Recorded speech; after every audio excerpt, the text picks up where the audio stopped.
On this week's show, more Game Informer coverage, Disney Infinity on the Vita, and Toy Box TV Live. All this and more in episode 88 of the Inside Infinity podcast. What's up, guys? This is John Vignacchi, executive producer on Disney Infinity, and you are listening to Inside Infinity, the first official Disney Infinity podcast on the net.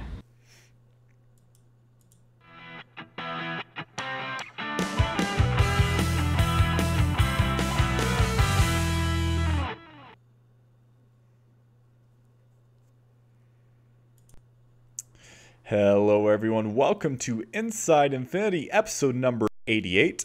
I am one of your two hosts this evening, Will Kelly. Joining me, as always, Jason Haynes. Jason, how are you doing tonight? G'day, Will. G'day, listeners. I am doing excellent. You're doing excellent because Disney Infinity TV news just keeps on pumping out, and we have fun, new, interesting stuff to talk about, huh? Lots of stuff to talk about. Well, with that, we should probably get things started. So episode 88 is recorded live May 11th, 2015. The show is recorded live every Monday evening, 8 p.m. Mountain Time. Just head over to twitch.tv/Disney Infinity TV. You can join us while we're recording live, and you can chat with us. Like to say hello to everyone in the chat room. Got a lot of fun, familiar faces. What's up, Dub? Good seeing you, buddy. CC Runner, how's it going? Kingdom Keeper Parker, Multi Tangerine, haven't seen you in a while. Matt 88, Prototype, Six String Samurai, love that name. Tesla Bits, The Baroness Wildlife, lots of other names in there. Unfortunately, couldn't run them all down, but we do appreciate you joining us each and every Monday evening. Before we get things started, let's talk about the Disney Infinity Fans Forum. DisneyInfinityFans.com is your number one forum for all things Disney Infinity. It's a great group over there with lots of good conversation, trading, community, toy box building. It's just a great group. And in fact, we are excited to have Tigga, also known as Sheriff Woody, on the forums, forum owner and moderator over there. He's going to be our roundtable guest next week. So actually going to be doing the show on Sunday next week instead. Stay tuned to our Twitter for that because we're working around some different time zones. So we're trying to get everything working out. But we will be doing the show with Tigga next week.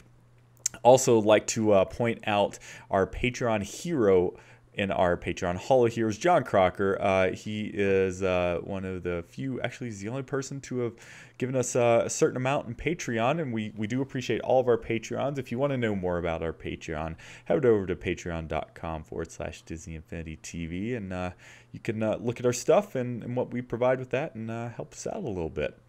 So with that, Jason, how about we get things started? Yep. Does that sound like a plan? Of course it does. Cool. Well, we do have some stuff to talk about. Before we actually get started with the kind of main news of the week, I want to point out something. So she was on the show last week, our good friend Mighty Lauren, or also known as Mighty Jidus, has been making some really cool Disney Infinity wallpapers. You can see over here on the left-hand side. So these are phone wallpapers. I have one on my phone right now, so she has a few different colors. This is the one I'm currently sporting. I dig the purple with all the Disney original characters. So I asked Lauren if I could talk about this on tonight's show, and she said yes. She said she's working on uploading high-res quality versions of these to put them out there, but for now you can just download them from her Twitter, and they are of high quality, so you totally should do that. Cool, thanks for that, Lauren. Appreciate it.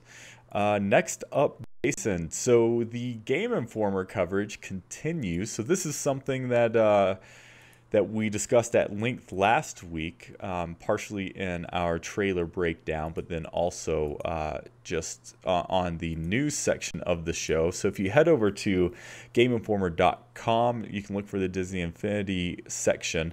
I'll post the show notes and the link. Hey, thanks for the follow there. I missed the name, but welcome to Inside Infinity and Disney Infinity TV. So, Jason, you actually finally got a chance to discuss or not discuss, but read the article from last week.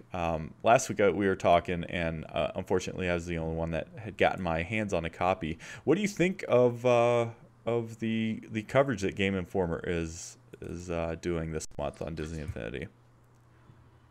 It's great stuff. I wonder whether this is the route they went instead of doing the like big press event, and I think it's the right way to go because it's sort of, spreading all the news out. We can sort of, consume it little bit by little bit.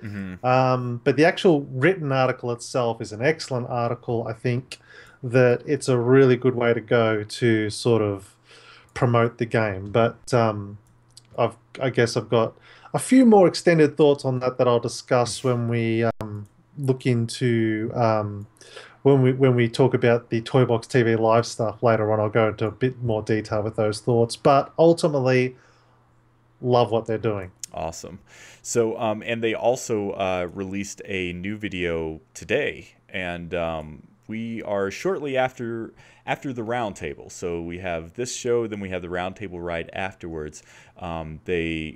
We are going to do another one of our game trailer breakdowns, and although it wasn't technically a trailer, it does show quite a bit of gameplay, and for that reason we are going to break it down and talk about kind of what we see in the trailer. So stay tuned for that. People love our trailer breakdowns, so we're glad to, even though it's not a trailer, bring another one to the mix. Cool, awesome, Jason. Well, glad you're enjoying the coverage, and thanks for that. Jason, finally, you can get, outside of a custom figure, you can get a black suit Spider-Man. The only thing is, you have to be an American, and you have to shop at GameStop. So the Vita... Check. Not. Right?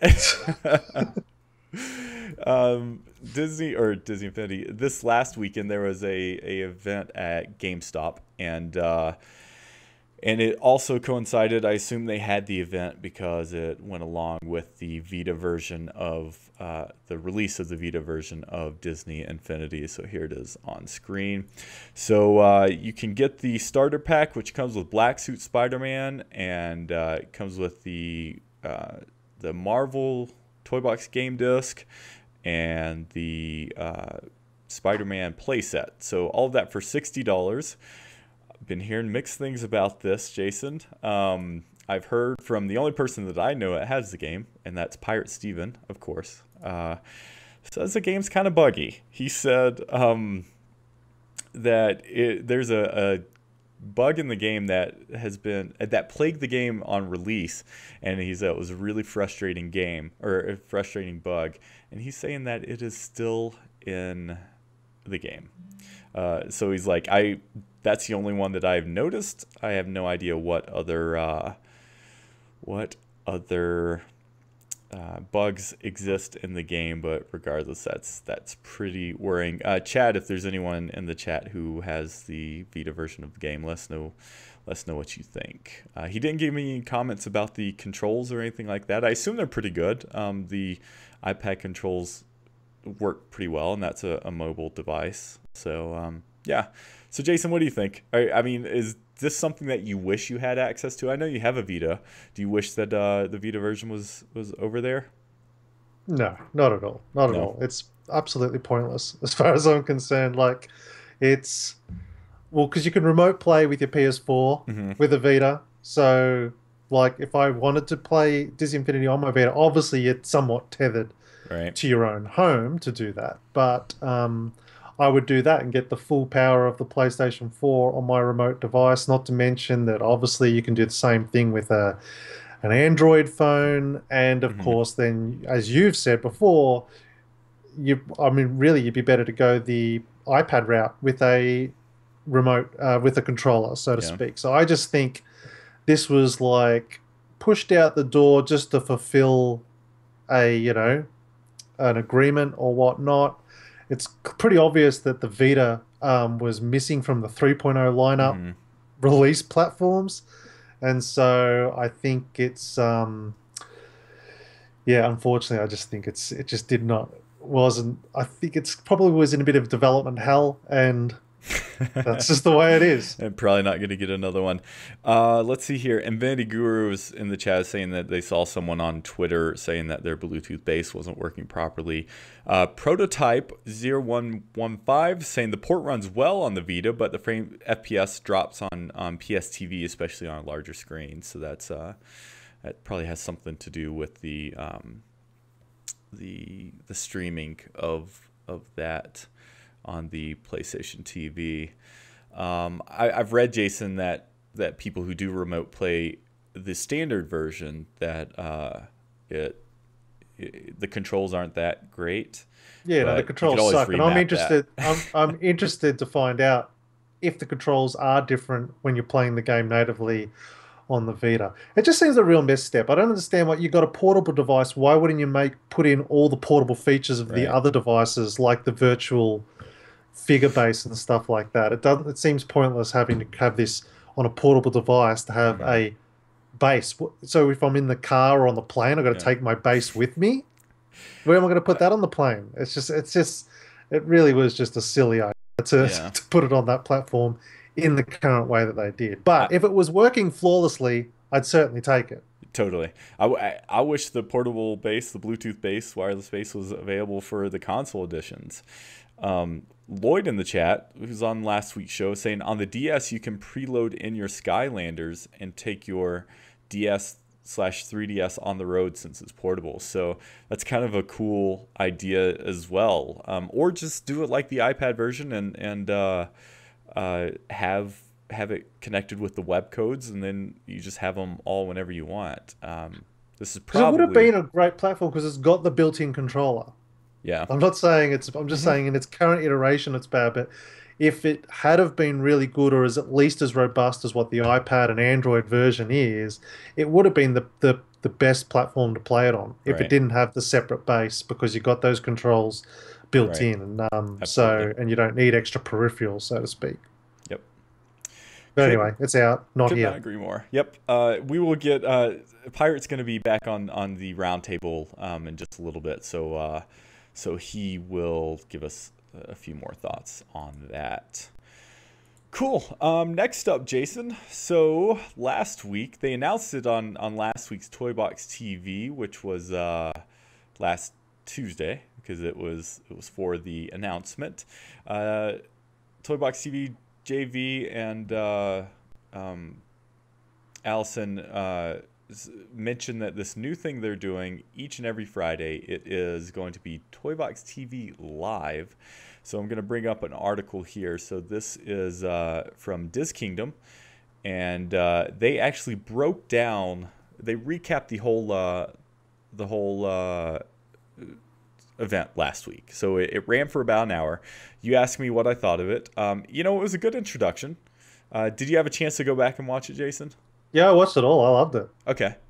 Did you like how they... So one kind of gripe for me and actually a lot of our viewers is that the live Twitch wasn't working. I mean, the chat wasn't working. Yeah. So people couldn't ask questions via chat. You could only either have asked questions prior to the event on YouTube or Twitter. And lots of great questions were asked, and you know what? They were very kind of forthcoming on the answers. I felt. I thought they were pretty transparent. Do you agree with that? I agree. Yeah, I agree. I think it was surprisingly candid. Really, I did not expect such honest answers on most of the questions. I'm sure it was a roller coaster if you were PR in the background, just ready to hit the kill switch. Right. Because it was just like, I thought, well, we could literally get any news slip out here at any moment, which makes it compelling watch.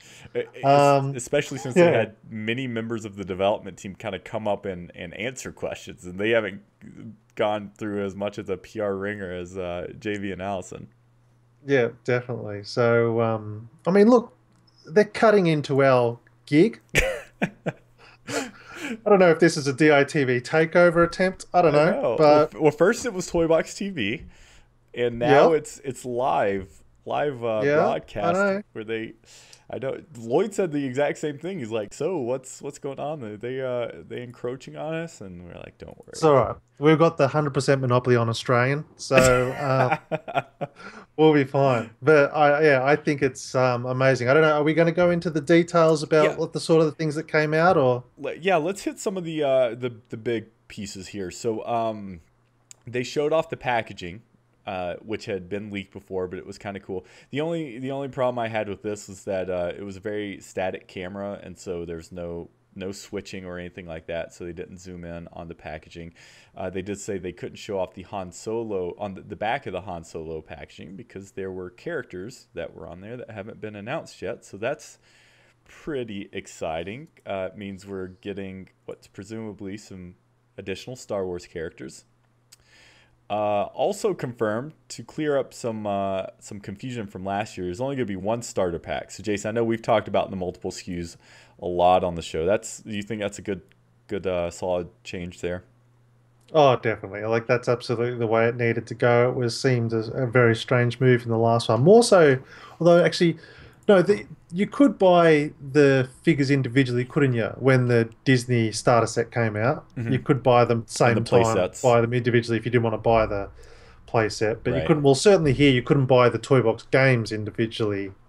So, but anyway, yeah, you're right. I could see how that would be extremely confusing because the packaging looked completely different. Mm-hmm.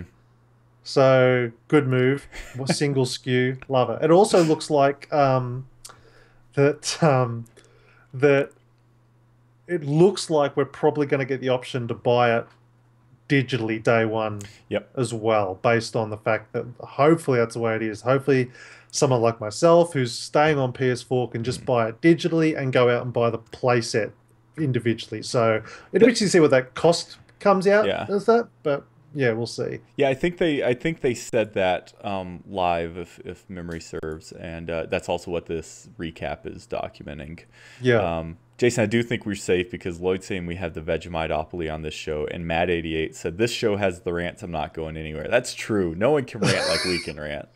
No, true. I can't see Disney ranting about their own game. Yeah. It's all right. We got you covered. Here's another item that I know it's gonna kind of be a bummer for some people. There is no four-legged or swimming in 3.0, so no monopod or quadrupods in the game. So we're not gonna get playable animals essentially, and no swimming in 3.0. Both of these things they say are things that they know the fans want and that they are continuing to look at.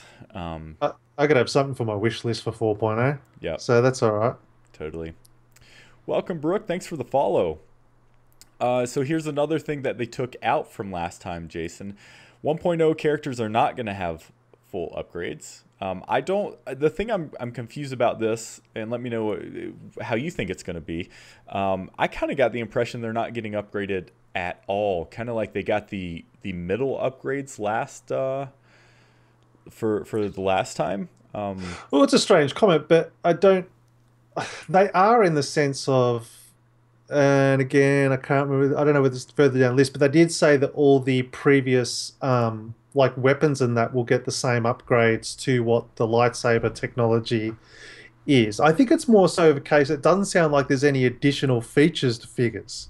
Yeah. Is the point here? Like in 2.0, they got the skill trees, but I think they're just saying that all 3.0 figures will have skill trees, but there's no additional technology Right. that needs to be reverse engineered back into the 1.0 figures. So it's not necessarily that they're not getting full upgrades. It's just that there's nothing new to upgrade them for. Nope. It's just that they're not going to get what people actually want, where they want better special powers and stuff in their skill trees is more what they're saying. Absolutely. Yeah, I think that's exactly the way I took it too.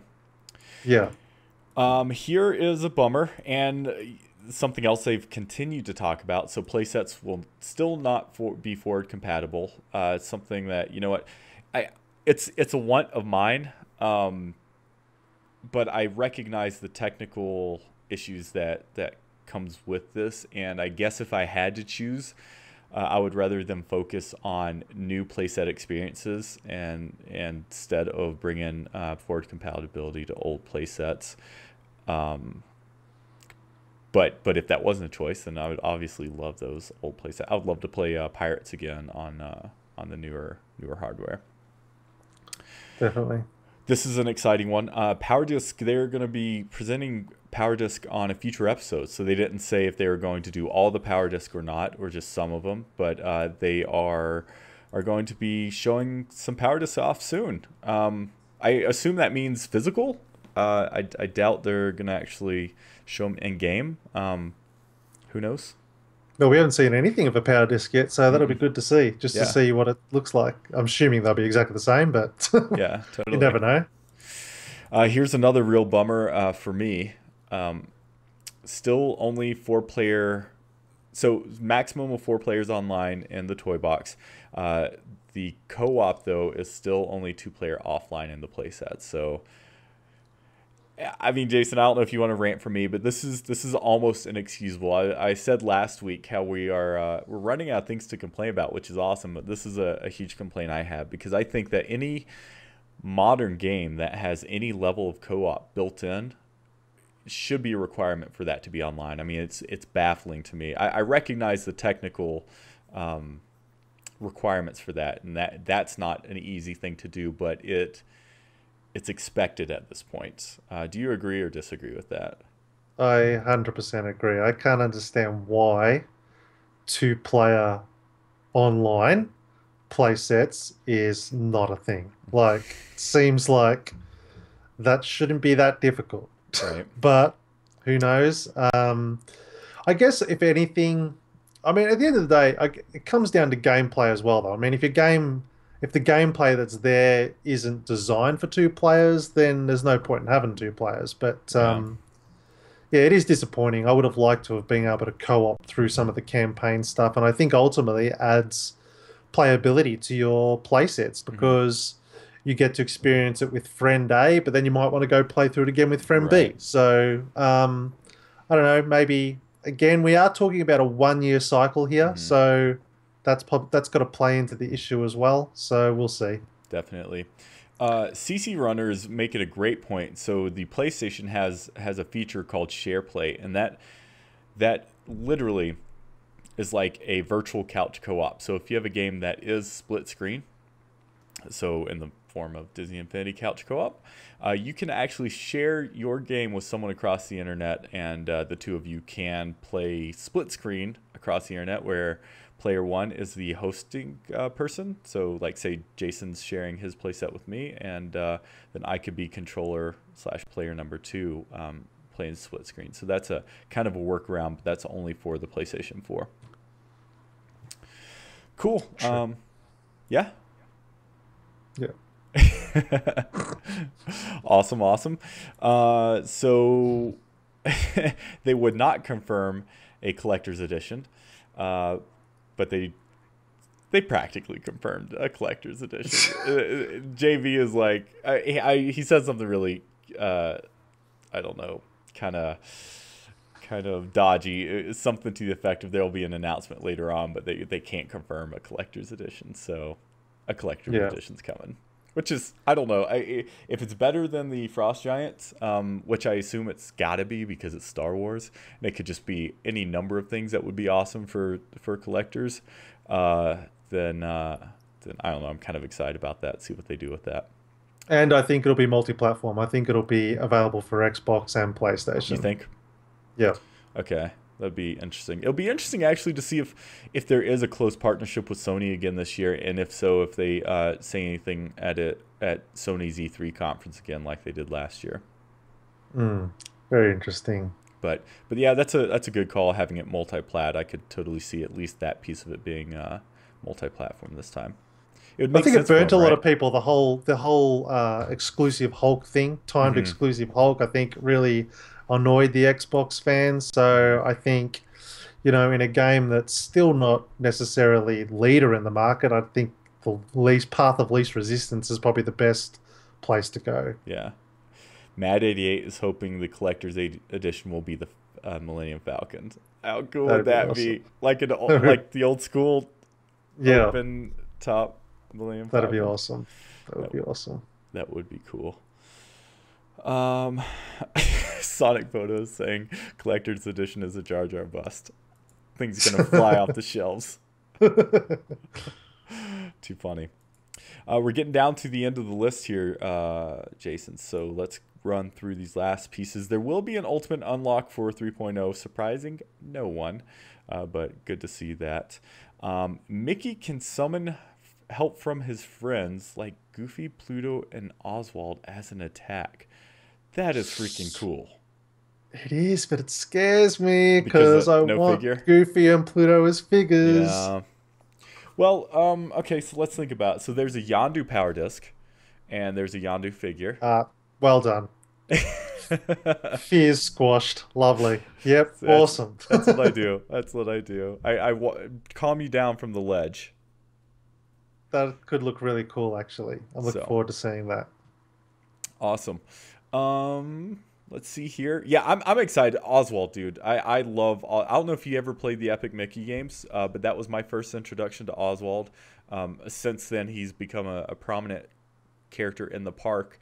I want to see him in the game in any form. I really want a figure eventually, and I'd imagine we get one eventually. But this will be a good kind of taste, I think, for that. And then Minnie uses her purse to attack. So that's kind of cool too. Minnie is here, as you can see in this cardboard cutout. She is in her polka dot sundress. So I love it. I think that she's like honestly one of my favorite figures I've seen. Yeah. In 3.07, I just love it. It's perfect. The position is just perfect. It is. It is. I like her position a lot better than Mickey's. Mickey's, I can't. I don't get Mickey. I'd like someone to explain that to me. Thank you. I'd really like someone to explain that stance. I don't get it at all. Yeah. But still looks all right, but I'm just saying it's a very strange stance. It's definitely more of a classic like cartoon Mickey stance, even though he's really high res and high quality, more so than if I'm comparing him directly to Sorcerer Mickey. Yeah, because once they explained the Vader, like if you saw the game trailers, Game Informer video where they were explaining the design process, once they explained why they made Vader look like what they did, I actually really liked Vader. I'm like completely turned around. I'm like, yep, nailed. Looks really good.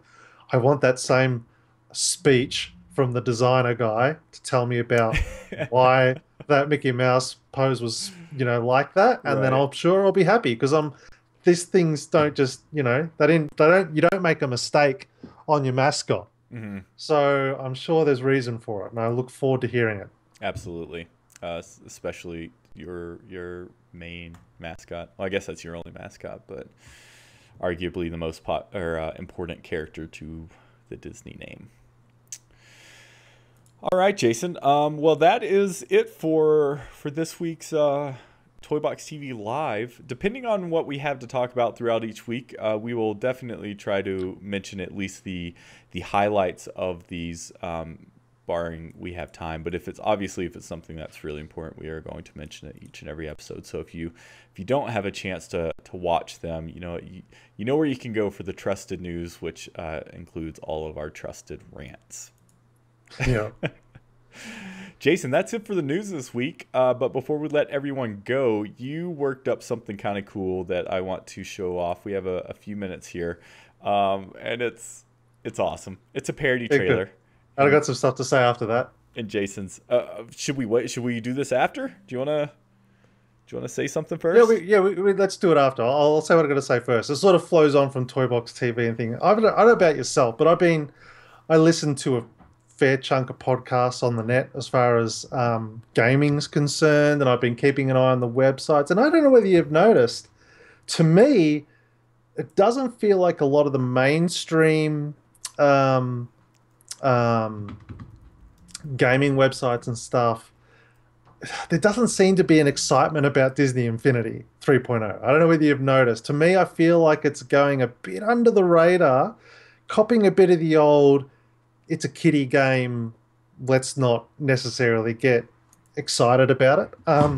But I wanted to say that I think the Game Informer stuff is perfectly promoting it the way it should be promoted. It seems to be skewing older as far as like it's great getting that behind the scenes story, seeing the passion behind it. All the articles have been really positive as far as painting the picture to say, hey, we're really working on our gameplay mechanics to make it more interesting for older players and blah, blah, blah, blah, blah. I think Toy Box TV Live is sensational because, again, it doesn't feel quite as children focused. I think it's something that anybody, regardless of what age, you can appreciate it because it is much more on that casual level. Right. And again, to see the passion in the people who are producing it helps to amplify that, so to speak. And so that's why I made this video, because it was sort of a commentary on to say, because I feel the biggest thing that hasn't been communicated yet, and we are only early on in this, obviously in the life cycle, we only had an announcement trailer effectively, but I think the thing that hasn't been communicated properly yet is this idea of playing with the toys. They've clearly nailed the fact that it all looks like toys, but I don't think they've produced a trailer or something that conveys that message that these are supposed to look like toys and it's supposed to invoke the nostalgia of playing with your old figures and so on. And so that's why I created this fun parody video that we'll play in a moment. And I kind of hope that they do something like that in the future, because again, I feel like that with the greater gaming audience at the moment, it's getting dismissed a little bit because it still looks a little kiddish. But I think if they painted it from this angle, I think it would gain a lot more interest and excitement. So I'm not gonna exactly agree with you on that one, Jason. Go on. So first off, who said in the chat, Romulus is saying Game Informer getting an exclusive may be impacting other sites wanting to cover it right now, and that's very true. That's true. That's a good point. But I've seen on all of my major sites, even major tech blogs, so not video game, but more tech and culture, I at least saw an introduction article, not only for the leak that happened about a week before the announcement, but at least one article. And yeah, I haven't seen any kind of follow-ups about Disney Infinity 3.0, but again, there was just the major announcement that seemed to be covered at least by the blogs I read and stuff. Oh, it's definitely getting covered. I don't agree. I agree with that. I'm more saying that the excitement level. When I listen to podcasts, anyone that has mentioned it, it's very brief, very like, yes, Star Wars, it's toys to life, big deal. Yeah. You know what I mean? It's not, it's not, I mean, it's Star Wars. I would have thought this would have been a much bigger topic of discussion on the podcast and stuff. And I think it's very much still just people are wary of it. Right. You know, obviously, I mean, 2.0, let's face it, wasn't great. It wasn't a hit it out of the park type situation as far as playsets and stuff are concerned. Right. And I just think that's put people in this mindset of like, it's Infinity 3.0. But totally. Again, I'm just saying that what they're doing at the moment with Toy Box TV Live and the way that they're releasing information through Game Informer is absolutely the great way to go about it. They're not completely focusing on young kids. Absolutely. So with that, that's kind of your background on kind of why you made this. Exactly, trailer, huh? Exactly. I think this video, if the marketing was like this, I think it'd be exciting a lot more of the older audience, the 30+ers. Well, this is phenomenal.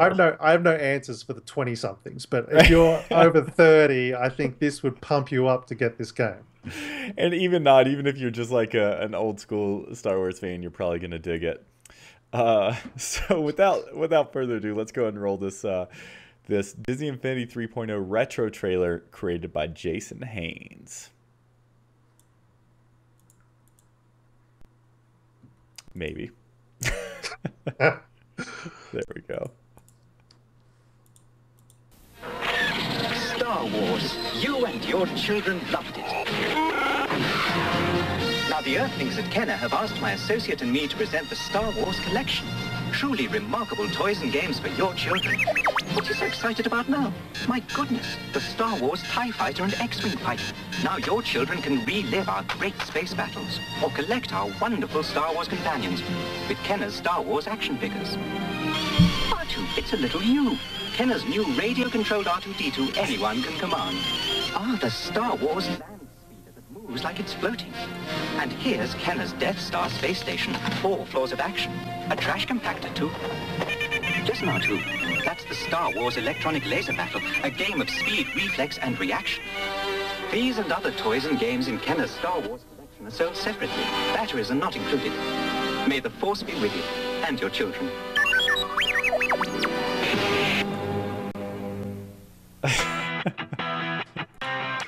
I love it. Oh, that's phenomenal, Jason. I love how like it was in kind of 4:3 aspect ratio.